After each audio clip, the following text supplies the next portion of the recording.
Now, as we anticipate this moment, again, a reminder, this will be the second time that the two have met since the war began here at the White House, the sixth time they have met in person. Ukrainian President Volodymyr Zelenskyy met at the White House today ahead of President Biden's announcement of a $325 million aid package to Ukraine, pulling munitions from U.S. military inventories. And earlier this week at the UN General Assembly, I made it clear that no nation can be truly secure in the world if, in fact, we don't stand up and defend the freedom of Ukraine. Thank you all. Are you confident that Congress is going to support your efforts to get this supplemental aid? Did you get any assurances? I'm counting on the good judgment of the United States Congress. There's no alternative. Thank you. Blumenthal once again calling for Congress to pass $24 billion in additional aid for Ukraine just a day after President Zelenskyy lobbied for more funding on Capitol Hill.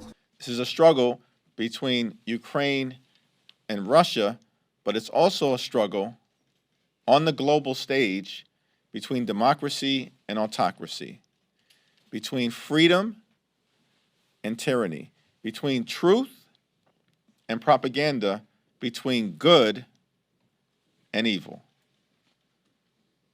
And it's important for us to stand behind Ukraine until victory is won. One of the points that J.D. Vance raises is that it's not clear what the exit strategy is. So can you speak to that point, to that concern? What's the strategy? What's the exit plan here for the U.S.? Well, again, I'm not exactly clear what the senator's referring to. Normally, when you talk about exit strategy, you're talking about getting American troops out of a war zone, that kind of thing. It's important to remember that we don't have American troops in Ukraine. Ukrainians are on their soil, and they're fighting for every inch of it. So I don't think they plan on going anywhere. We are providing the military aid. We are providing the military aid and obviously financial aid. They aren't planning on going anywhere. And the United States is committed to supporting Ukraine for as long as it takes to succeed on the battlefield. So if by exit strategy he's talking about an end of the war, I'd offer this. Mr. Putin could end it today if he just pulled his troops out of Ukraine where they don't belong. There's still overwhelming bipartisan support, and I think President Zelensky's visit helped to crystallize and bolster it. There are 26 Republican lawmakers, including 6 senators, a small minority, as you mentioned before, who sent a letter to the OMB director saying that they were unaware of just how much the administration has spent thus far in support of Ukraine. They know how much was appropriated, obviously, but they don't know how much has been spent thus far. Do you have a general figure you can give us? I'm not going to stand here and give a precise figure. What I will tell you is that we have supplied to the Congress every dollar that has been obligated. There's not a single dollar amount that is necessary for all time. We need funding to keep going, meaning that if, for example, the Congress passed a shorter package, you could have a proportional amount or a longer package, etc. New package need to be passed. We will want to see additional funding for Ukraine after the end of the fiscal year, so after September 30th, meaning that we would like additional resources from the Congress on October 1st to be able to ensure that there's no disruption in the supply of funding to Ukraine. What are you telling congressional leaders about how much more aid is needed to ensure Ukraine can win the war, not just sustain the war, and what timeline are you sharing with them?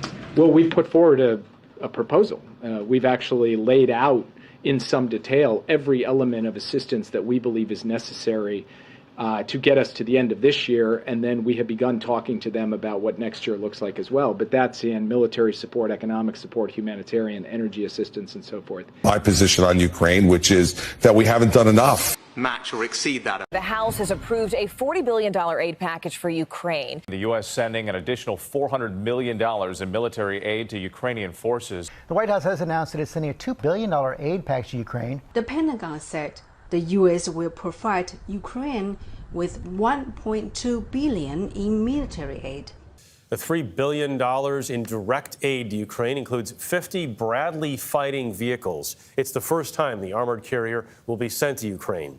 The package also includes nearly 300 other armored vehicles, as well as air defense systems and anti-tank rockets. Blinken is announcing another $1 billion in military, humanitarian, and economic aid. The U.S. will soon send a new military aid package to Ukraine. or $325 million.